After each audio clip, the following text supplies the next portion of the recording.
Just to tell you, well, this is the session on COVID and social investment reforms, it's called. So we talk about social aspects of COVID. The first one by Christine is going to be about tourism. The second one is zooming in on issues in Africa. The third one is also on Africa, but even zooming in on Nigeria. So let's see. I think there are some general rules of conduct here, meaning when you, so presenters have about 20 minutes. So I expect everybody will stick to that. If not, I will raise a flag. If you have questions, we have discussion time at the end of each presentation, but you can also post them in the chat, which I will try to monitor as we go along. All right. So with that, and Zhan from Purdue is hosting this session. Okay. All right. With that, Christine, why don't you start? Thanks, Frank. Thanks for the introduction. Hello, everyone. Allow me a moment just to share my screen and start my presentation.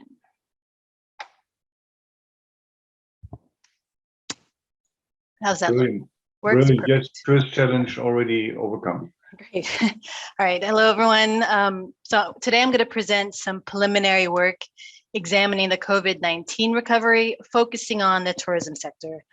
This is really early part of the work, and this is done in conjunction with co-authors and colleague Shamet Kowalski, as well as Frank von Tongeren, who is also the chair of this meeting. We focused on the tourism sector because this sector was one of the hardest hit sectors during COVID-19, when government measures to control the virus closed borders to non-essential travel and closed businesses that required face-to-face interaction. Moreover, because of the domestic and cross-border linkages of the tourism industry, an even versus an uneven recovery can have important economic implications. So 2 years after the start of the pandemic, countries have relaxed some, though not all, COVID-19 containment measures. Restaurants and museums have opened their doors to visitors again. Many countries have started to allow leisure travelers across borders. But due to different health conditions and health policies across regions, the extent to which governments have relaxed these rules have varied by region. So this figure here that I'm showing you now is data from the Oxford Coronavirus Government Tracker, and displays for each broad region the average number of days in a month that governments have had some border measures in place. So you can see the unevenness of the number of border measures that regions have had. Asia and the Pacific region have maintained their strict cross-border movements since the start of the pandemic. Europe has only recently relaxed its border regulations, while the Americas and the rest of the world have had the least number of days with COVID-19 related border requirements in place and had started to relax these rules from mid to late 2020. As a result, the global recovery in the tourism sector has been slow and uneven. So this figure here is the percent change in the number of international tourist arrivals between 2019 and 2021. And this data was taken from the UN World Tourism Organization. You can see here that tourist arrivals into the Asia and the Pacific region was down 94% in 2021 compared to its pre-pandemic levels. And this was due mainly to non-essential travel being prohibited in many regions, many destinations in this region. Europe and the Americas, on the other hand, had opened borders to tourists, albeit under certain requirements. So in these regions, the number of tourists arriving, while still below the levels in 2019, was an improvement compared to the other regions. So the paper I'm presenting today is a preliminary attempt to try to quantify the cost, the economic cost of this uneven, uncoordinated recovery of the tourism sector. We do this using the OECD's CGE trade model called METRO, along with the results of a recent METRO analysis where we incorporated COVID-19 related factors into the model database. So the rest of this presentation is organized as follows. I'm going to first briefly just give you a brief description of the METRO model. I'll go over some of the assumptions and results from this COVID-19 analysis that was recently released. by me and my co-authors of this conference paper. Then I'll go over the tourism recovery scenarios, go over the results, and then just end with a few points for conclusion. So METRO stands for Modeling Trade at the OECD. It's a global CGE model, static and medium run. Though for this analysis, we did try to make it more short term by keeping land and capital immobile, but allowing for unemployment of labor factors. The model database uses data from GTAP version 10 with reference year 2014. It's a multi-country, multi-sector model. The focus of METRO is trade policy, so it includes an extensive set of trade-related policies, including border tariff rates, export restrictions, as well as domestic taxes and support. METRO explicitly incorporates global value chains by distinguishing bilateral trade by end use. So this distinction enhances the ability to model movements of goods and services along the global value chain. METRO can also produce ICIO tables and TIVA indicators. Now, for the analysis for this conference paper, we used as a starting point a database which includes COVID-19 related factors. And this, as I said before, was produced for a recent paper where we not only incorporated the COVID-19 related factors, but then also analyzed them. For this paper, we included 4 types of drivers into the model. We assumed labor productivity declines due to reduction in the physical on-site presence of staff and the abrupt shift to teleworking during the COVID pandemic. We assumed an increase in trade costs when trading goods and services due to new border rules and regulations put in place to control the spread of the virus. We also included changes in demand related to confinement measures, restricting non-essential activity that required face-to-face interactions, as well as the subsequent impact on intermediate demand. So 2 types of shocks were applied, a value-added tax directly impacting consumer demand and a total factor productivity shock directly impacting intermediate demand. Lastly, we included government financial support in the form of transfers to households and firms that were negatively impacted by the COVID-19 containment measures. Next, I'll present a couple of results from this simulation. Now, during COVID-19, we know that consumer demand shifted from services that were forced to shut down towards home nesting goods and products needed to work from home, like electronics and IT and communication services. And we see this shift in the results of our simulation. This chart here shows the changes in consumer demand decomposed by that COVID-19 related factors. Sectors in the tourism industry were hit pretty hard, particularly from the consumer demand shift. Air transport, hospitality, and recreation, all on the right-hand side of this figure, are among the sectors with the highest decreases in consumer demand. And you can see from the chart that the decrease is mostly attributed to the government measures trying to limit social interaction, the demand shock in this chart. And cross-border trade restrictions like vaccination requirements, extra forms to fill out for travelers, also contributed to the decline in the consumer demand of transport services. Moving on to world trade, international tourism sectors were some of the hardest hit sectors during the COVID-19 pandemic. In the COVID-19 simulation, world trade declined 6%, but the trade and international tourism declined 32%. Exports of air transport, hospitality, and recreation were the three hardest hit export sectors worldwide. So this COVID simulation that I just presented is the starting point for our tourism recovery scenario. For the tourism recovery scenario, we focus on 5 sectors: transportation, air, water, and land, hospitality, and recreation. We focus the recovery scenario on 2 shocks: the consumer demand shifts and the increase in cross-border services trade restrictions. And we have 2 scenarios, an even and an uneven recovery. An even recovery scenario assumes that governments ease travel restrictions on a coordinated basis, meaning the same portion of the restrictions are moved at the same time in all regions. In this scenario, we remove half of the shocks applied to the tourism sectors in the COVID-19 simulation. In the uneven scenario, we assume that the recovery of the tourism sector across regions remains uneven, as shown in the data on tourist arrivals that I showed you earlier in this presentation. Specifically, we assume the relative rate of recovery of the tourism sector by region reflects a relative change in tourist arrivals pre and post-COVID. So as an example on how we calibrated the shocks for the recovery period in the two scenarios, we can look at the consumer demand shock. So in this chart, the blue bars is the average VAT tax resulting from the COVID-19 simulation in each region. An even recovery assumes that 50% of the shocks of the tourism sectors put in place for the COVID-19 simulation will be removed.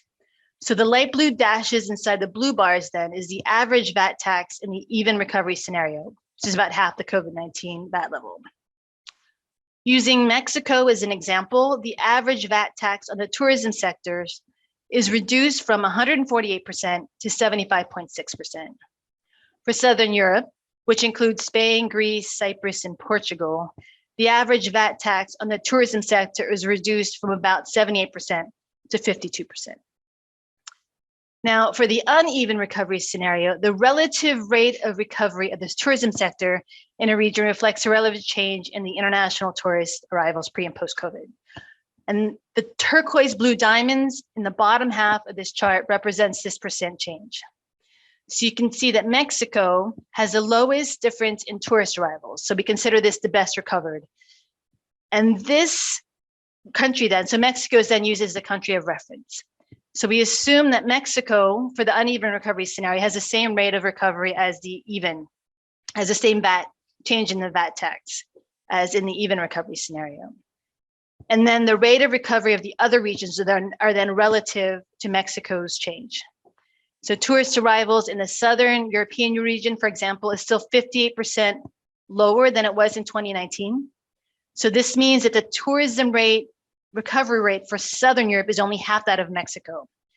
So in the uneven recovery scenario, instead of removing 50% of the VAT tax that we put in for the COVID-19 simulation, we only remove 25% for this region. So in the uneven recovery scenario, the average VAT tax in the tourism sectors in Southern Europe is reduced from 78% to 60%, compared to 42% in the even recovery scenario. So note that by definition, the uneven recovery on average is also a slower recovery because the average reduction of VAT tax is lower in the uneven recovery versus the even recovery scenario. And a similar calculation then is used for the cross-border services trade costs in the recovery scenario. And that's what we see presented here. In the even recovery scenario, trade costs on tourism sectors from the COVID-19 simulations are cut 50% for all regions. And then in the uneven scenario, again, it's relative. So Southern Europe is assumed to recover only half as much as Mexico.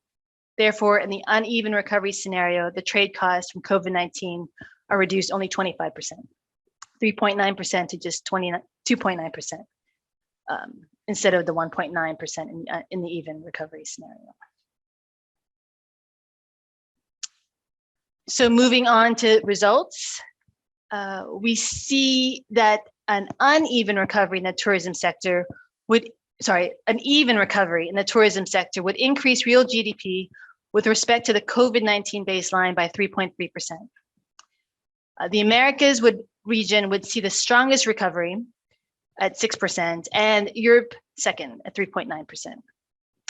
If regions, however, open up their borders and their economies at different paces, that's the middle column, then real GDP improves only by 1.4% globally from the COVID-19 baseline. And we can also then compare the results of the two scenarios, the even and the uneven, and the difference between the two is the cost.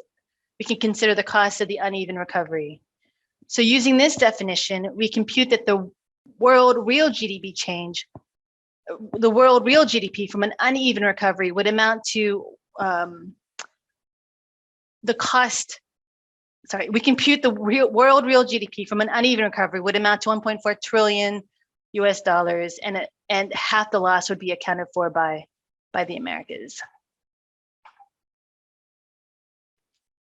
At the detailed region level, you see that the Southern Europe would benefit the most from an uneven recovery, followed by Argentina, United Kingdom, and the United States. In the uneven recovery scenario, the United States would be the biggest loser in terms of absolute losses. So in terms of international tourism trade increases just over 10% worldwide in the even recovery scenario. If regions continue to relax their travel restrictions at varying degrees, then the gain would be reduced by almost a third to just 3.6%. The loss from an uneven recovery would amount to $20.5 billion in export revenue globally. And more than half of this loss is accounted for by the hospitality and recreation sectors, which would lose $3.5 billion relative to the even recovery. Europe and the Asia and Pacific region have a lot of intra-regional tourism trade. So these regions have the most to gain from an even recovery scenario in absolute terms. Europe would gain almost $1 billion in tourism exports if recovery among the regions were even rather than uneven. And in Asia and the Pacific region, the gain would be about $0.77 billion.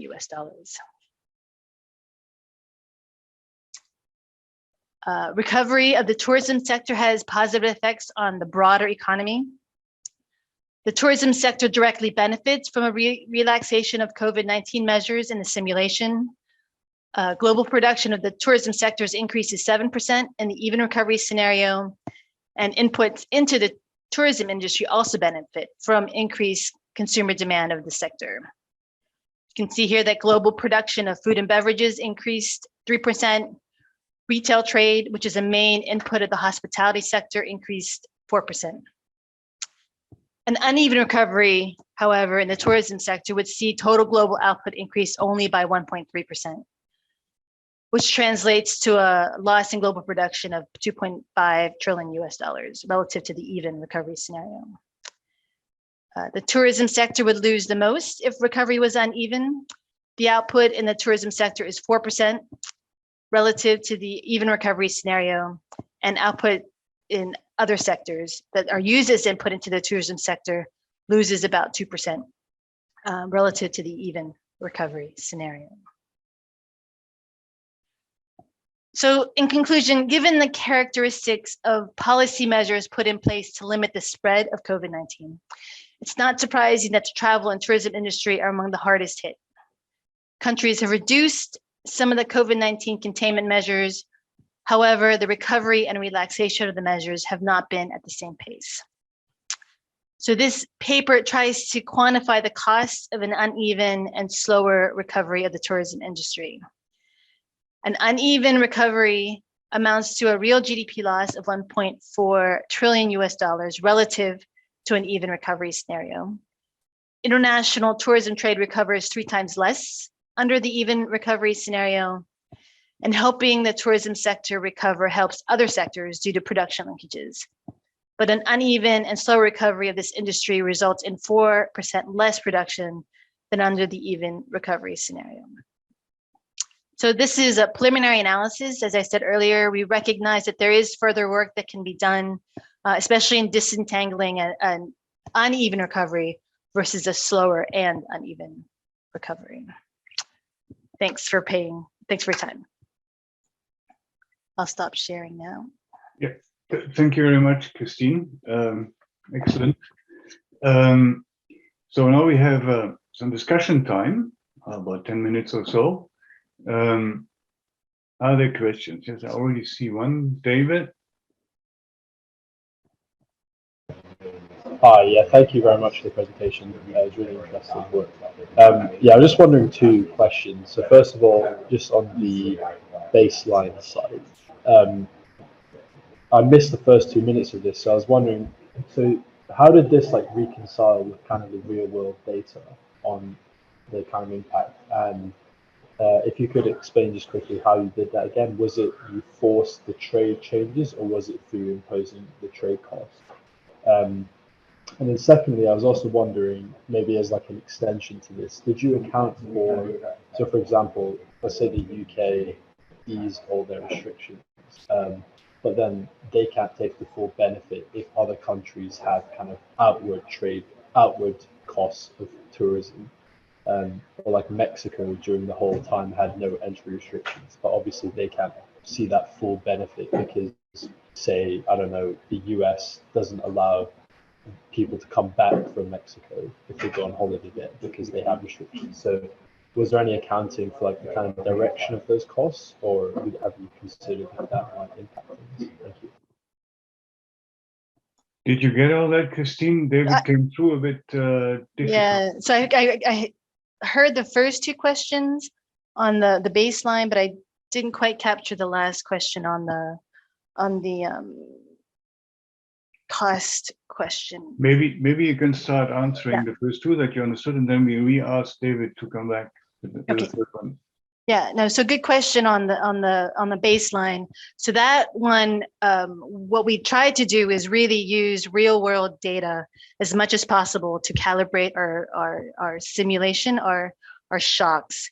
So for the trade costs, we used the ad valorem equivalent of the services trade restriction index and what we call the trade facilitation index colleagues here produce, and they computed an AVE looking at the change when you include some of the border measures, the specific border measures imposed by countries for the COVID baseline. So we implemented that in the model and then let the model run to change exports.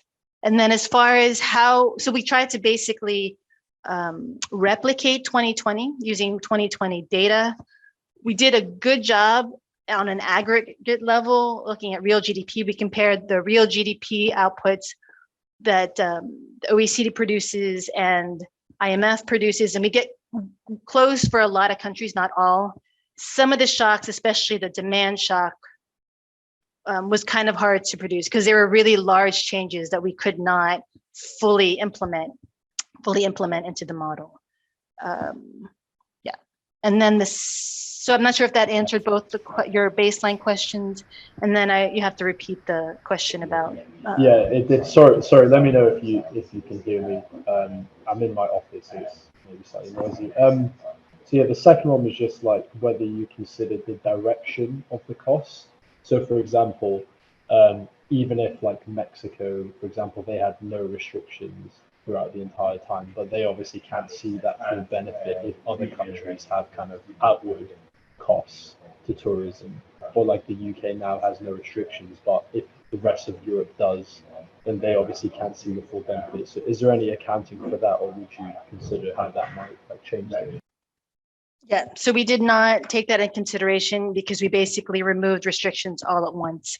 But it's a good question. That's something that we can certainly do. We can certainly do in the next iteration of the analysis. Thank you. Thanks. Satisfied, David. I see that Chimek, one of the co-authors, offers to send the baseline paper to you as well directly, where all this is described in great detail. Any further questions to Christine on this tourism analysis? Well, I may have one. You spent some time explaining to us this value-added tax shock. Could you perhaps come back a little bit and explain what this serves really? Why you shock value-added taxes? Yeah. So if you remember from the chart I showed on the consumer demand changes, the demand shock was one of the largest shocks impacting particularly the tourism sector. And for international tourism, we actually wanted to focus on household consumptions, and that was the main driver, and that the VAT tax was the main shock for the consumer demand shift. So it's an instrument really to make demand shift in the ways that we have empirically observed. Right. It's not that countries all of a sudden levy a higher value-added tax. No, it was the instrument to change the demand shift to when we implemented the COVID shock, and therefore the recovery then would reduce this lever to then implement kind of an increase in consumer demand of those particular sectors. Yeah. But if there's nobody else who has a question, I have another one actually. And that is, okay, so it's quite clear from that analysis that the world would be better off if everywhere there would be an even recovery of that international travel and tourism. And it would be costly to be uneven. That means so different ways of opening up borders, some requirements and forms that you mentioned still being in place. But what is the policy conclusion of that? What is the policy, bottom line here? I mean, bottom line policy conclusion would be that obviously governments need to put in place what they think restrictions would keep their citizens safe, but a more coordinated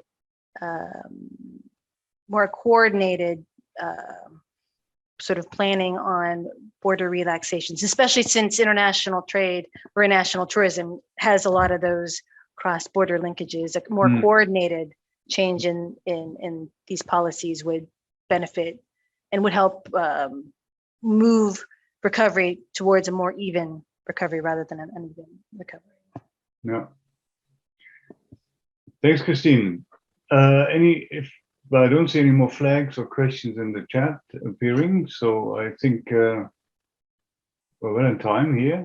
Thank you very much, Christine, for that presentation. Very clear, and thanks for the questions, David, and the responses as well. And well, don't hesitate to get into touch with Christine or Chimek or myself if you have follow-up questions on that paper and the presentation. We are a bit ahead of time, but I see that the speakers for the next presentation are there. At least one speaker I saw, so that's good news. Masahiro. So if you guys all agree, we could actually start a bit early with this second bit. Masahiro, you are all ready to go? Yes, I'm ready. So I'm sharing screen. It's not 100% ideal if people switch between sessions and they would like to come in at some point, but I mean, it's a small group, this one, so I think we can go ahead, Masahiro. Okay.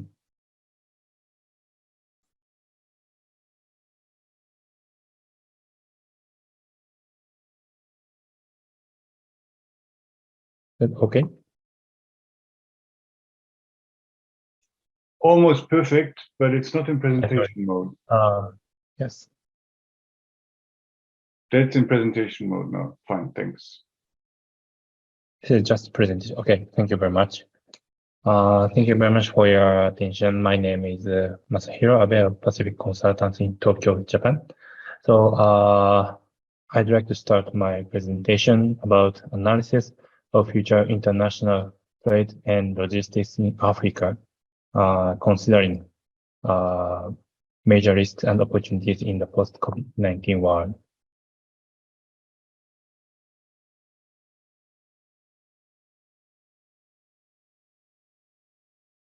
This is the background of our study. So we focused on Africa. Africa is one of the most attractive markets in the world in those aspects like infrastructure, agriculture, energy development, and ICT development, etc. And Japan International Cooperation Agency, or JICA, and other development agencies, and also the private companies have invested in its development, especially in logistics infrastructures. However, since 2020, COVID-19 has spread worldwide, destroying economic activities everywhere, including in Africa. So our question here is whether Africa could still be the world's investment destination for logistics infrastructures in the post-COVID-19 world.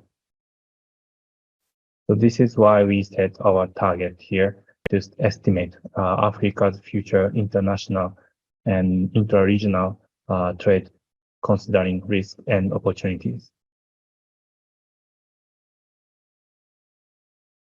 So this is our study flow. We first built 3 future scenarios considering COVID-19 and other risks and opportunities in future.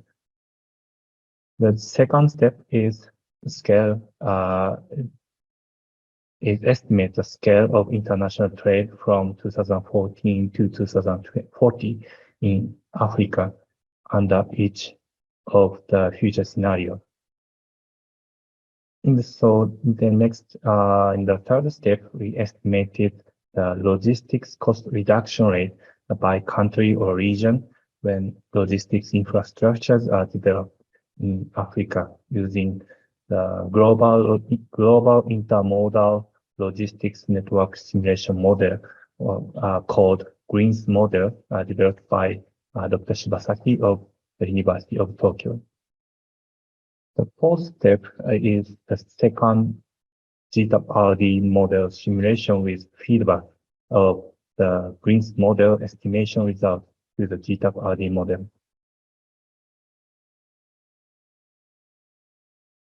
So we reviewed some previous studies about COVID-19 and how to feedback the estimation result to the GREENS model to the GTAP model estimation. So regarding analysis of COVID-19, we found that the previous studies focused on the short-term impact. So we finally set the mid-term until 2040 for this study's calculation period. So regarding the method to feedback the result of the GREENS model to the GTAP-RD model, we finally found that AMS parameter could be the potential parameter suitable for this feedback. This slide is the conceptual logic tree of scenario development. Okay. So we first started the discussion about the impact of COVID-19 on Africa in JICA project expert committee, including our study team members. So under the question how and when the world COVID-19 pandemic is brought under control, so we described this desirable future, business as usual, and undesirable future based on opportunities and risks around the COVID-19. So we call in this study, we call this desirable future as scenario S1, business as usual as scenario BAU, and undesirable future as scenario S2. Sorry, this is a very tiny character, so please let me skip the detailed explanation. But we extracted 12 common axes in the 3 scenarios and describe detailed situations to discuss how to apply these configurations to the GTAP-RD model estimations. These are the other 6 common axes. So next, let me explain about the model. We adopted the basic GTAP-RD model, which is the recursive dynamic version of the GTAP model for future import-export estimation. So the GTAP database version used for this study is GTAP version 10.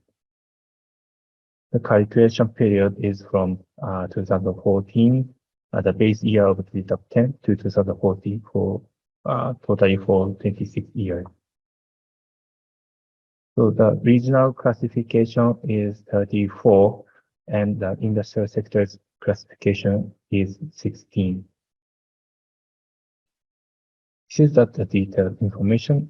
You can see in the table and figure. We classified the regions or countries in the GTAP-RD model by income level to put to put different parameter value in income level. The highlights of the industrial classification are to disaggregate the cereals sector from other agricultural sectors to consider the impact of the climate change and to have a high GHG emission product sector for the analysis of border carbon tax. And this is the summary of this is a table summarizing how the 12 common axes were addressed by parameters or exogenous variables in the GTAP model. So regarding the COVID-19 impact, we applied the World Bank's short-term GDP growth rate forecast to the baseline calculation in GTAP model. The rate of technological progress was given by sector in the parameter AFEO. But in order to take into account the impact of climate change, the World Bank's average yield growth rate forecast was applied to the cereals sector, and high growth rate of ICT field was applied to telecommunications and financial service sectors. So before proceeding to the result of the estimation, let me explain a little bit the detail of the GDP per capita growth rate in the GTAP model. So GDP per capita is an exogenous variable in the baseline calculation, but is an endogenous variable in the policy scenario calculation. So we manipulated the GDP per capita growth rate in the baseline calculation. And please note that we set some parameters using shared socioeconomic pathways forecast based on assumption that the scenario S1 is equal to SP1, like sustainable scenario, and scenario BAU is equal to SSP2, middle road scenario, and scenario S2 is equal to SSP3. This is the bad scenario, regional rivalry scenario. This GDP per capita is. So we assumed V-shaped recovery of GDP per capita to each growth pathway from COVID-19 in all countries in scenario S1. But in BAU scenario, BAU, V-shaped recovery is realized only in high and middle income countries. And in scenario S2, only high income countries enjoy the V-shaped recovery. We had that assumption. So this is just a concept of SSP. So in population growth rate and labor force growth rate in the next slide, we use not only SSP forecast, but also use the latest United Nations projection about the population and labor force to update the SSP forecast. So please let me skip this slide. And as I explained before, we use World Bank's projections about yield, about average yield growth rate. Okay. So this slide is the result of the GTAP model estimation. With the first one, without setting AMS. So we call this the first GTAP model estimation. So because of the assumptions regarding COVID-19, the values in 2020 slightly dropped off from the past, but those look not major impacts on this midterm forecast. So regarding Africa, Africa's trade expand significantly throughout the term until 2040, and expansion of the trade deficit become the largest under the scenario S1. So which assumed the most desirable future, including the COVID-19 policy. So this is a little bit unexpected result for us. So these export and import are calculated based on quantity variables QXS that does not include price changes, but the trend was the same in terms of monetary value. So the scenario S1 is the scenario that would expand imports and exports mostly for Africa. So, but you have to think of the financing to achieve this growth. For example, like by attracting further public and private investments to Africa. In this slide, estimated African imports and exports are presented by industrial sector. So we have 9 non-service industrial sectors, and Africa's export surplus is found in other edible agri-product sector, non-edible agri-product sector, including like forestry and natural resource sector like oil or gas or coal. On the other hand, cereal sector and other manufacturing sectors are increasingly dependent on imports from non-African countries. So these results indicate that the impact of the picked up policies and COVID-19 is not necessarily uniform across industries. As I wrote here, different industrial sectors will have different transition from each scenario, and some sectors will not have the best result under the scenario S1. So another highlight is the fact that S1 scenario shows the smallest trade deficit for cereal sector in this study. So this result indicates that strong response to climate change or COVID-19 will be beneficial for the food situation in Africa. So then next step of our study is to apply the first GTAP RD model estimation result to the Greens model. So this is step is almost the same with the first flow I explained. So the Greens model is transportation mode selection and allocation model. So for this study, future estimation using the Greens model, logistics network consisting of ship, road, and rail transport networks was constructed following the actual logistics infrastructure network situation. So in the Greens model, the effect of the logistics infrastructure development, like economic corridor development in Africa, was examined by conducting comparative analysis as shown here, like with case of and compare with without case.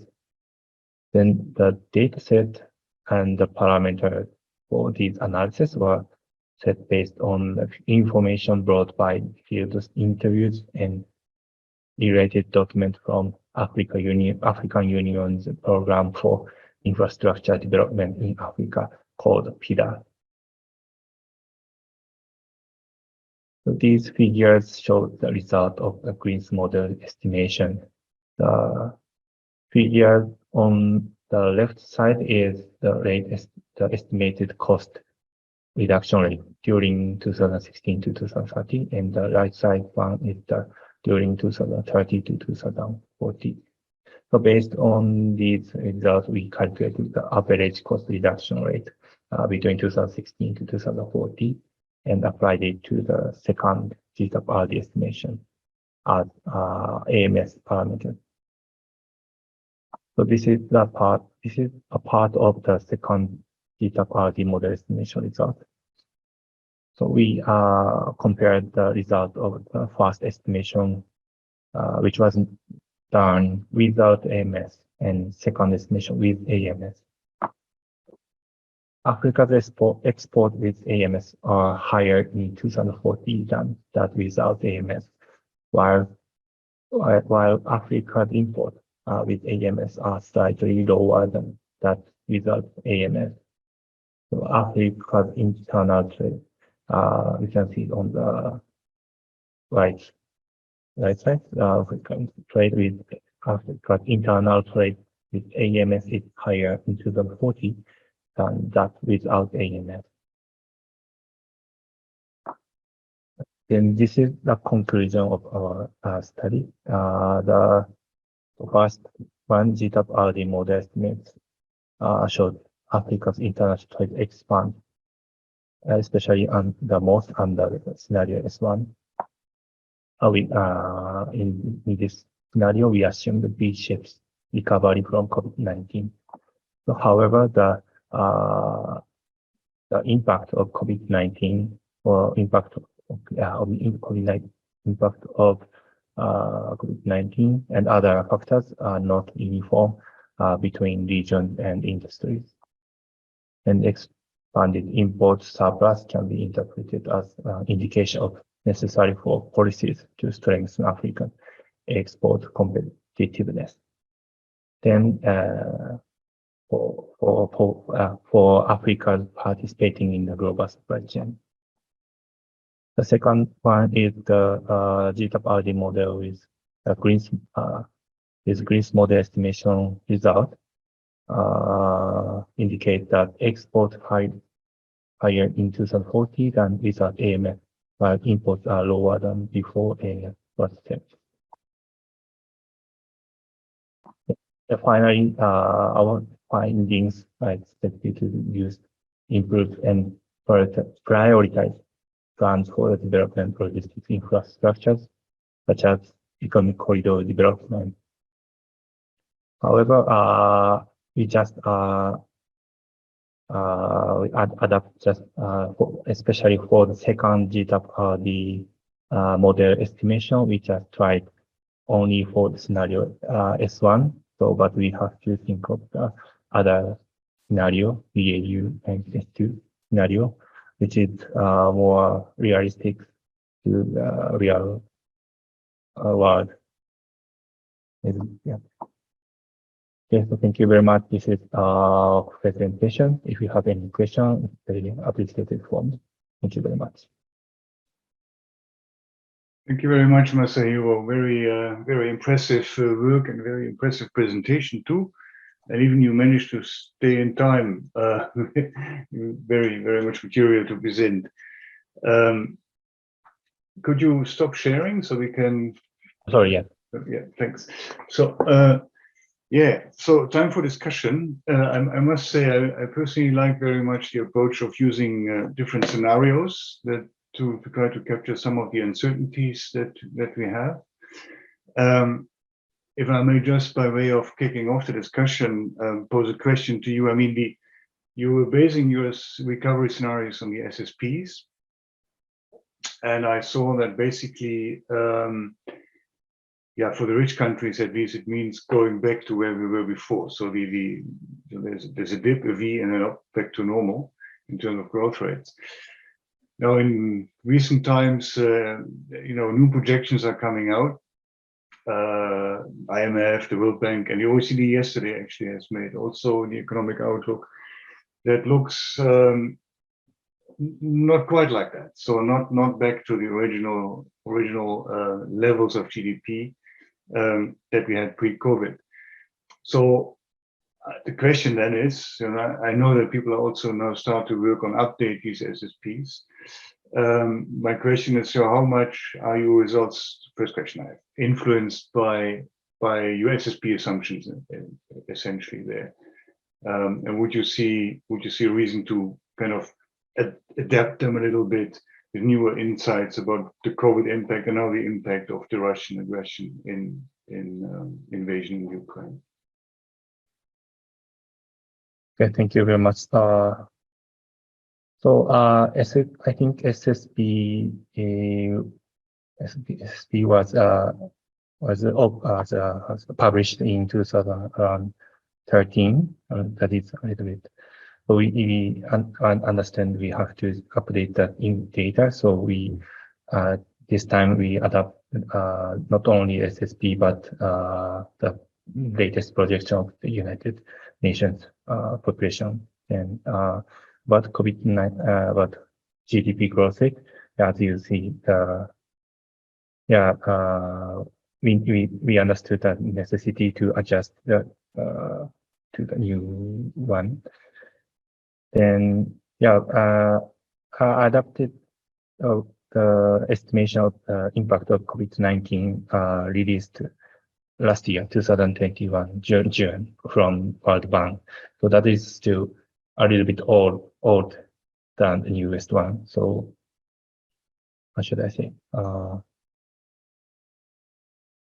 That is why we have three scenarios. Then how should I say?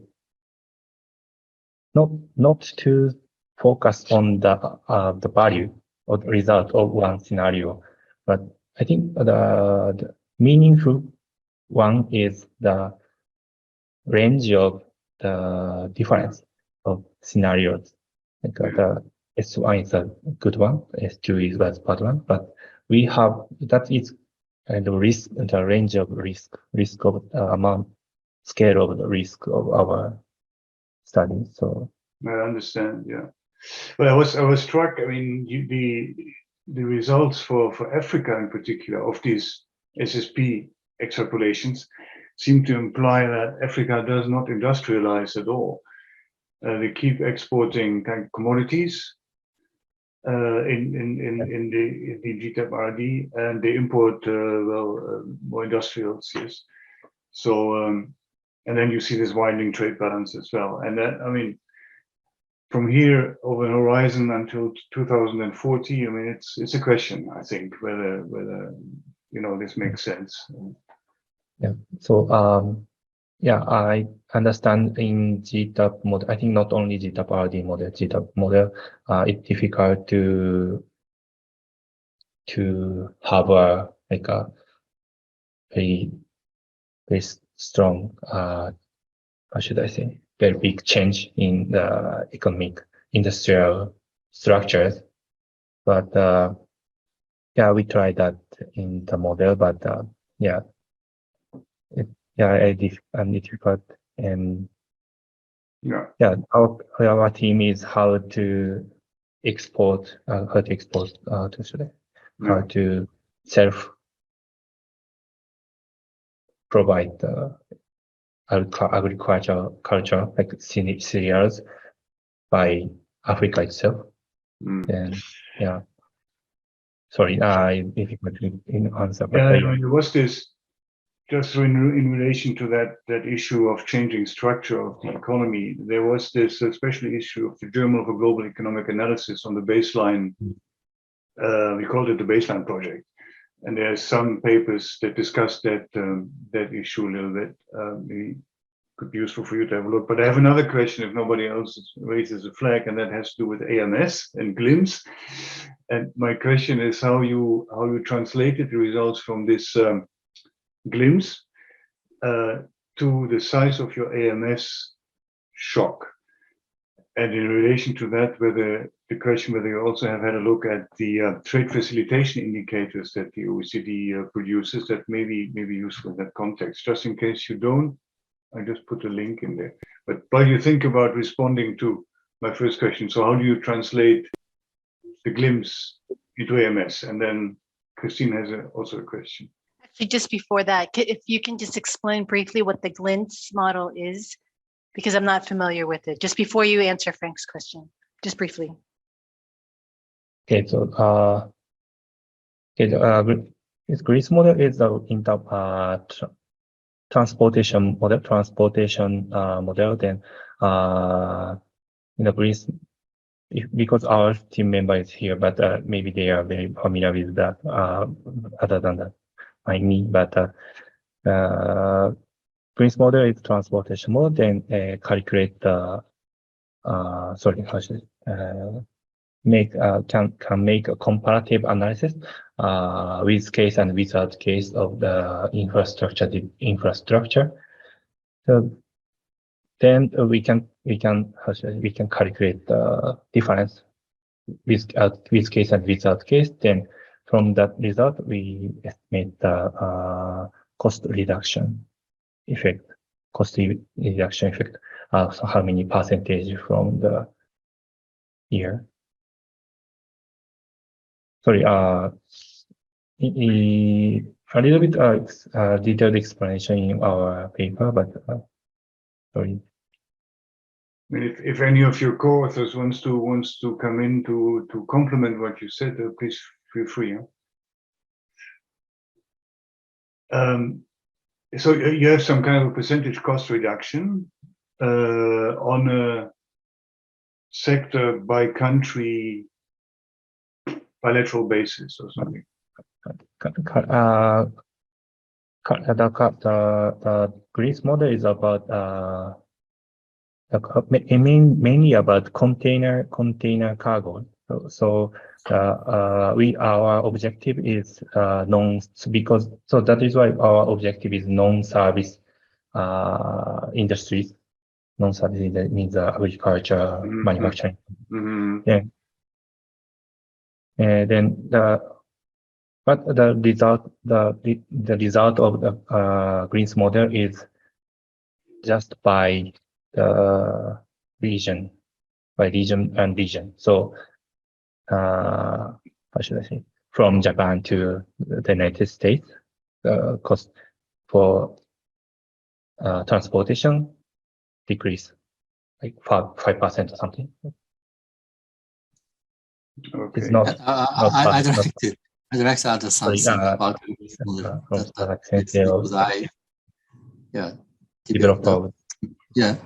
The Green's model is just a traffic assignment model for the international cargo, given the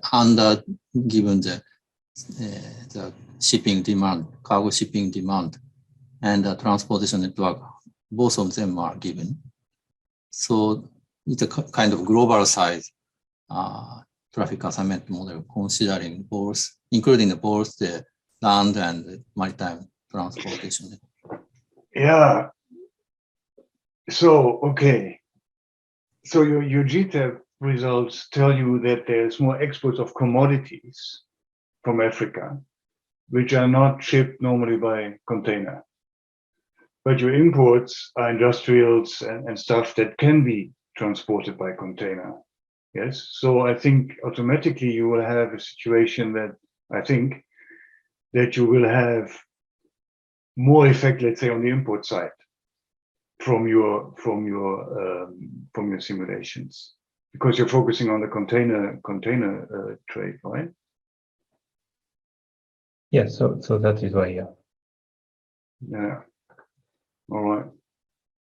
Okay. Well, I'm good with my questions. If there's no, Christine, you have a follow-up one, or it's just an old hand that I see there? Okay, old hand. Yeah, I mean, we are running way ahead of time here. That's quite unusual. But I think it only means that we're all getting much better in these presentations, sticking to the allocated time.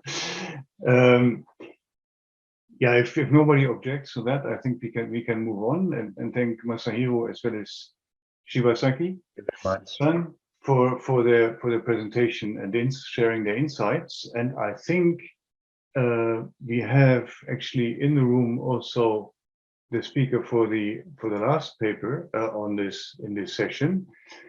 I was missing you actually previously. Now, I'm sure I pronounced this not correctly, but Oluwasola. I was like, well, where is he? But there he is. So now we are doing somewhat of a deep dive, I understand, into Nigeria. Yep.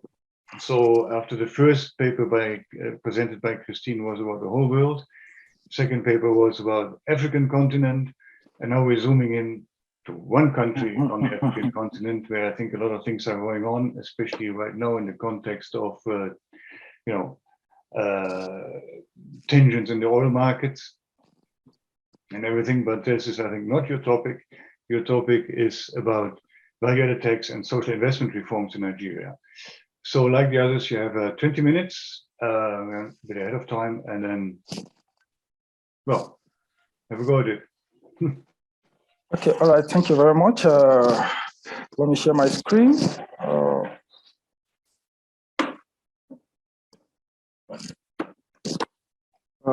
Okay, so can you see my screen now? We can. Can you also put it in presentation mode? Okay, I'm trying to do that. Okay, Yep. Yeah, it's in presentation mode. Perfect. All Yeah. right. Okay, good morning, good afternoon, good evening, wherever you're joining from. My name is Oluwasola. I'm a researcher based in Abuja, Nigeria. And I'm presenting this work in progress research report titled The Recent VAT and Social Investment Reforms in Nigeria Conducive for Social and Economic Inclusion. And maybe before I proceed, I want to maybe thank and acknowledge some of the colleagues at UNECA in Addis Ababa. They actually provided some technical expertise for me in trying to do this work. All right, this is my content, introduction, research problem and objective, methodology, data, key results, key findings and conclusion, policy implications, and the next steps. Okay, so I just want to provide a brief overview of the social and economic situation in Nigeria. If you look at the graph, the poverty rate in Nigeria, at least according to the latest data available, is 40.10%. And that was actually an increase from the 27% recorded in 1980. It increased to 65% in 1996. In 2010, but now it has reduced to 40%. Similarly, the inequality rate is kind of high. In 2004, it was 35.6%. In 2016, it increased to 39.10%. And currently, as at 2019 data, it is 35.10%. Also, if you look at the unemployment rate, at least the latest data available in the third quarter of 2015, it was 9.9%. But shortly after that, Nigeria went into recession, and of course, the unemployment rate increased. So as at the third quarter of 2018, the unemployment rate was 23.13%. And of course, due to COVID and all the economic crisis associated with that, there were lots of job losses. So as at the fourth quarter of 2020, the unemployment rate is 33.3%. So this just shows the socio-economic situation in Nigeria in terms of like economic inclusion, livelihood, and things like that. So and probably to also further buttress that, in 2019, Nigeria overtook India as a country with the highest number of people living in extreme poverty, according to the World Poverty Clock. And also the World Poverty Clock also estimated that by 2030, Nigeria will have about 110 million people living in extreme poverty if current situation persists. So to address this situation, I think the government initiated the National Social Safety Net Program in 2016. And basically what the program does is that it provides cash support to vulnerable groups, particularly women and young people. It provides targeted monthly cash transfer of 5,000 naira, which is equivalent to $12 to poor and vulnerable households. And according to the latest data from the National Cash Transfer Office, about 1.9 million households are benefiting from the program. However, financing this cash transfer was a major challenge for the government because the debt rate is high, fiscal deficit is high. So because of this tight fiscal space, the government tried to devise means to finance these social investment programs. And just to give you a background about the public finance in Nigeria, oil revenue accounts for 52% of total revenue. Non-oil tax revenue accounts for only 6% of the GDP. So government initiated a VAT reform as a means of generating revenue to finance the social investment program.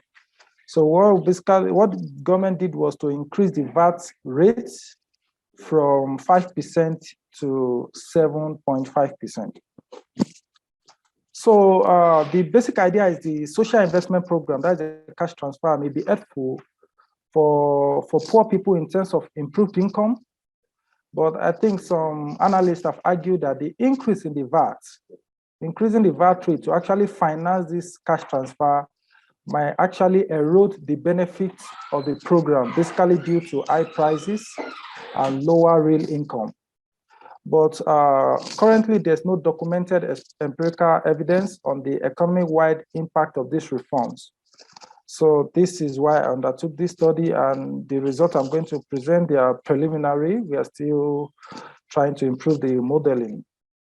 So the research objective is to assess the economy-wide impact of the cash transfer program with reference to the macroeconomic and welfare effects, and to ascertain whether financing the cash transfer program by increasing the VAT rate actually affects the impact of the program. So in terms of the methodology, I use a standard CG model. CG model has been widely used to assess the economy-wide and distributional impact of policy shocks.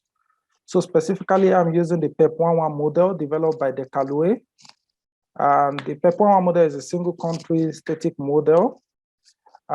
In addition to the basic features of the model, I made some adjustment to the standard model, and the major adjustment I made was to actually adjust the equation in the model that assume full employment, because as you have seen in the first figure I showed, the current unemployment rate in Nigeria is 33%. So we can assume that there's full employment. So the assumption of full employment was relaxed using the wage curve by Blanchflower and Oswald in 1995. So for this analysis, I have two scenarios. The first scenario, just to look at the impact of the cash transfer, right? Basically financed through the government budget. And the second scenario is to see the impact of the cash transfer to household, which is being financed by a 2.5 percentage point increase in the VAT rate. So I think the basic difference is, in the first scenario, the cash transfer is basically financed by through the budget. The second scenario is that it is financed by increasing the VAT rate. So in terms of the data, the main database for the analysis is social accounting matrix. And the latest social accounting matrix for Nigeria was built in, the latest social accounting matrix for Nigeria was built in 2006. Was actually, built in 2006, and it was published in 2010. But between 2006 and now, there has been a lot of changes, both in the size and structure of the Nigerian economy. So I believe that social accounting matrix does no longer reflect the size and structure of the Nigerian economy.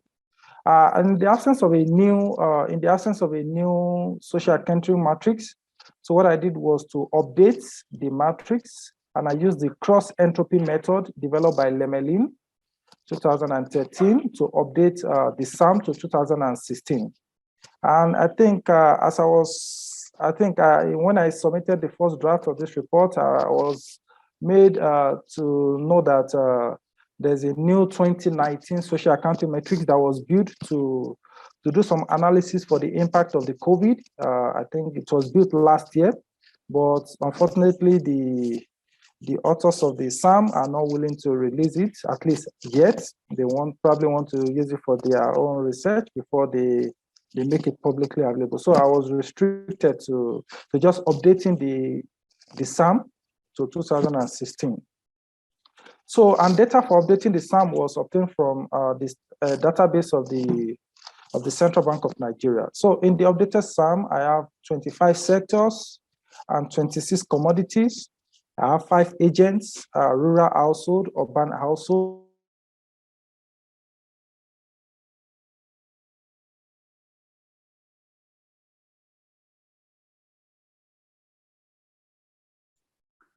Oluwasola, you seem frozen at the moment.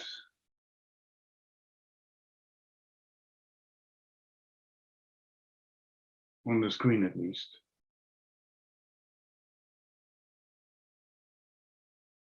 Too bad. Well, let's see. Let's wait a few minutes and see if that technical problem gets unstuck.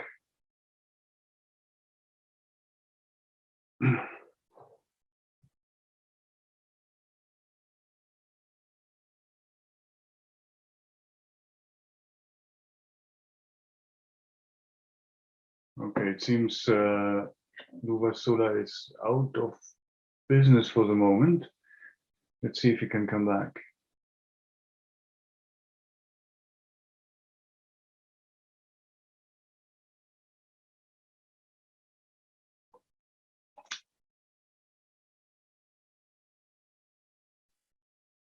All right, you're back. Apologies, my internet. Yeah. Well, Okay, let me quickly continue from where. well, good you made it back. Yeah, great. Okay, all right. So I'm sharing my screen back. So let me just rush through the results. So in terms of the results, I think in terms of the macroeconomic impact, as I said, there are two scenarios.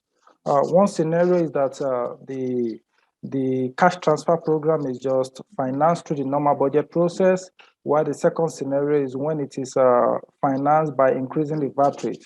And if you look at the effect as far as government savings is concerned, I think by implementing a cash transfer program, I think government deficits reduces by government savings reduces by 0.87%, which also implies that government fiscal deficit increases by 0.87%. That is the scenario where the cash transfer program is financed by the budget. But if the government increases the VAT rate to actually finance the reform, we can see that government fiscal deficit only reduces by 0.73%. So there's probably only 0.14 percentage points.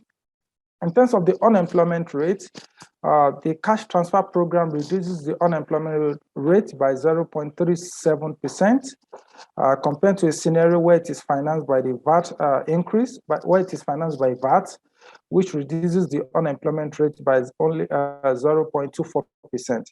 I want to look at the impact on GDP. I think it increases real GDP, by 0.02%.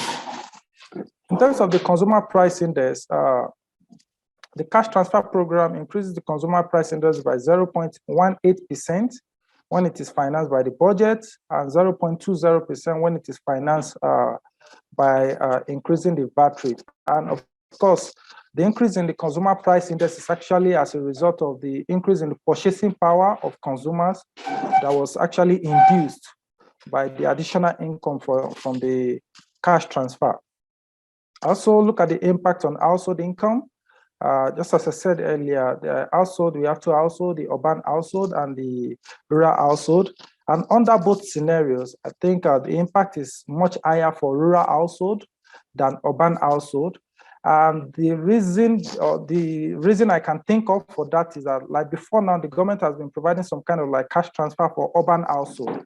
So it is this new reform that government is now providing this cash transfer for rural households. So I think the shock is bigger for rural households than urban households.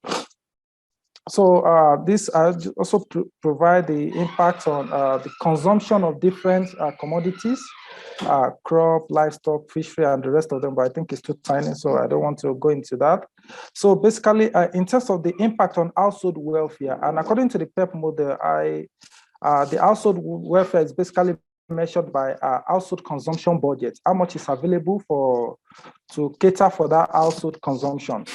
So when the cash transfer is financed by the budget process, I think the welfare of rural household increases by 0.29%, while the welfare of urban household increases by 0.16%. The impact on household welfare is smaller when it is financed by increase in the VAT rate. So in terms of the key findings from this preliminary result is that the increase in household income, there's the VAT, the cash transfer increases household income, which also increases household consumption with positive effects on welfare. But the effect on consumption is higher when the cash transfer is financed by the budget compared to when it is financed by increase in the VAT rate. Of course, the reason is because when you also increase the VAT rate, the price of goods and services go up, so the additional income can buy less goods and services. Also, the cash transfer induces the purchasing power of household, leading to higher prices of commodity and higher consumer price index. The positive welfare effect of cash transfer is higher for rural household relative to urban household. And I think I've provided, some of the reasons why I think that is the case. The cash transfer leads to a reduction in unemployment and an increase in real GDP, even though the increase is very, very insignificant. And the decision by the government to raise the VAT rate to finance the cash transfer program only improve government finances marginally, right? But it reduces the positive impact of the cash transfer program on household welfare. So in terms of the policy implication or the conclusion, the cash transfer program is effective in achieving the goals in terms of like improving the welfare of household and enhancing macroeconomic outcomes. However, financing the program by increasing the VAT rate undermines this effect as the additional price increase induced by the VAT raise counterbalance the increase in consumption and welfare, why not making significant difference to government finances. Thus, it is recommended that while the government may implement the cash transfer program to household as a welfare enhancing mechanism, increasing the VAT rate to fund this program might undermine the positive welfare enhancing effect of the cash transfer. So in terms of the next step, as I said, this is still a work in progress. I've really gotten a lot of technical support from the UNECA team in Addis Ababa to do this work. So as part of the next step, so we are trying to model the effect of this cash transfer using a dynamic model, that is the PEP1-2 model, so that we can see the impact over time. We also plan to disaggregate the household by region and simulate the effect on regional household. And the reason why this is important is because I think there's a recent data that was made available that shows that different regions in Nigeria actually benefit disproportionately from this cash transfer. There are some regions that benefit more. Of course, there are some regions that have high level of poverty and social exclusion. So ideally, those regions benefit more than the other regions. So we're trying to see if we can see the impact on these different regions.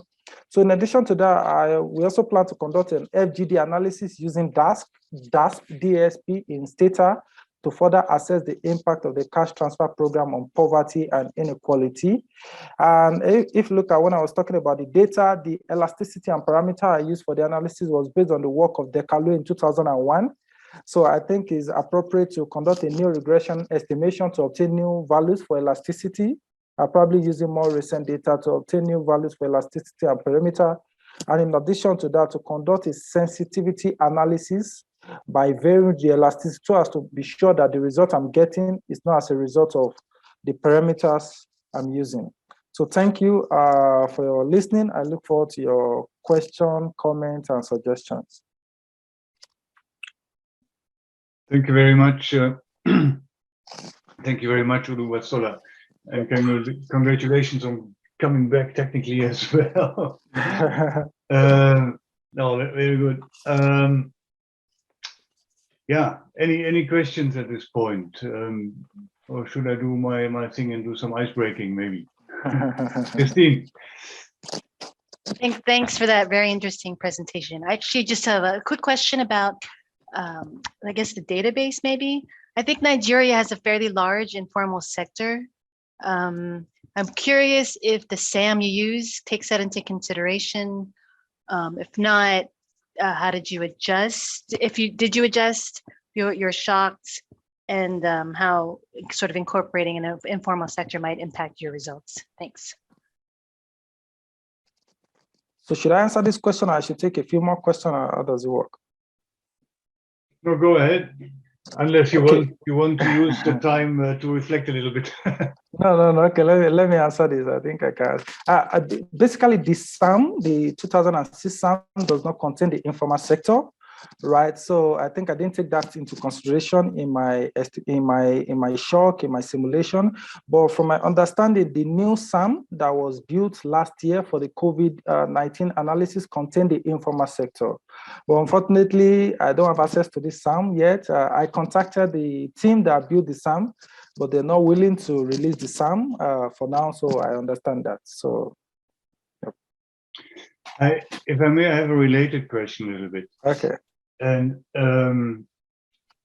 yeah, and it has to do about the kind of detail on the household side. Because I mean, the impact both of the cash transfers, but also of the VAT depends a lot on the expenditure profiles of households. So if if it's informal even, then it escapes the whole VAT collection. So my question is a little bit whether it would be possible to have, let's say, household data disaggregated, yeah, not only regionally, but maybe by income group or somehow to get a picture of where this incidence of this value-added tax increase would fall and which types of households.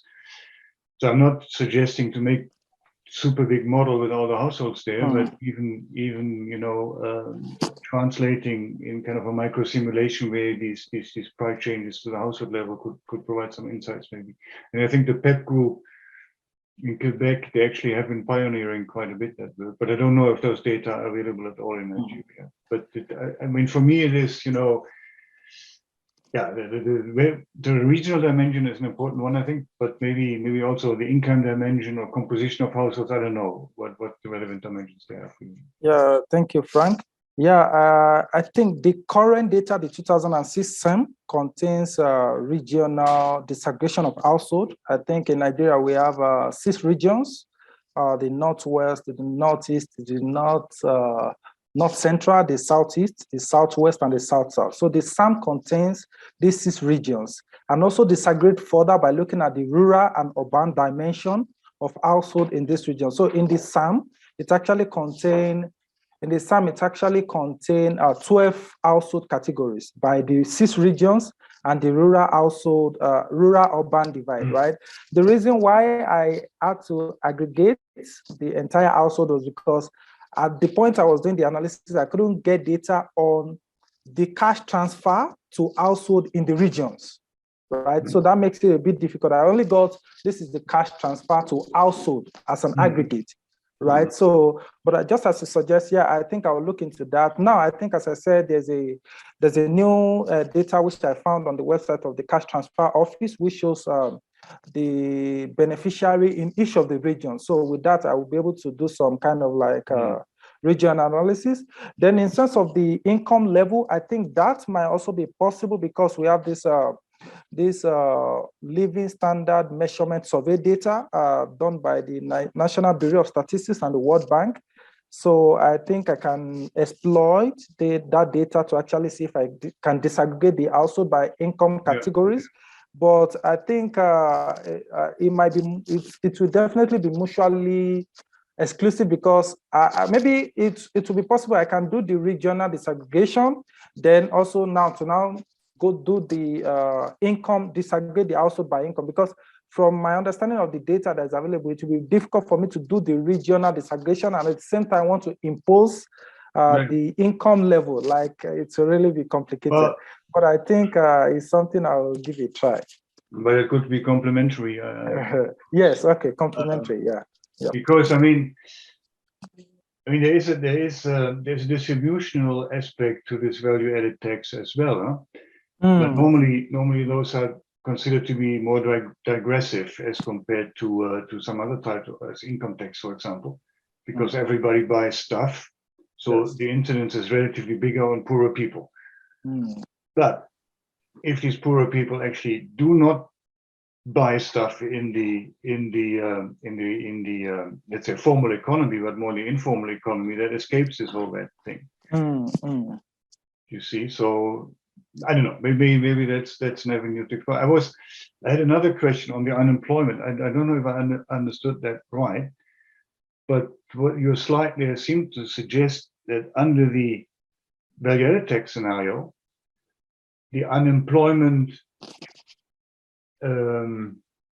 what was it now? The unemployment was not as big as under the other scenario. Is that how I had to read it? Okay, yes, let me try to go to that slide. Do you want me to share the slide again? Yeah, maybe that would be a good idea so that I can see, at least I can see what I saw on your slide was actually what was intended. Okay, yeah, this is the slide. Unemployment rate, yes. Yes. So it seems that with the Vat scenario, the unemployment rate, it's a decrease in unemployment rate. Is it? Yes, yes. Okay, no, that makes sense. Yes, yes. No, that makes sense. It's not the unemployment rate as such. Okay. Yes, yes. Then I rest my question. I think that answered it. Yeah.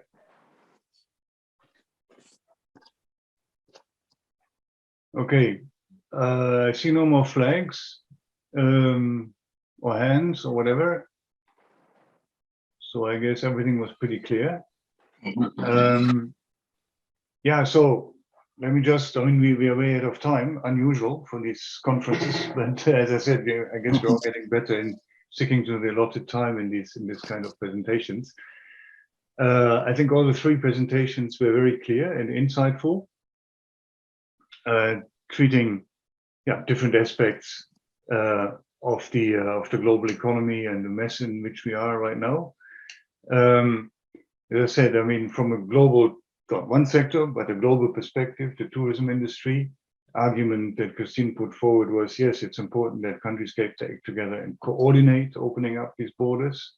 So the more even recovery will help the global tourism industry, and therefore indirectly also economies that depend much on tourism.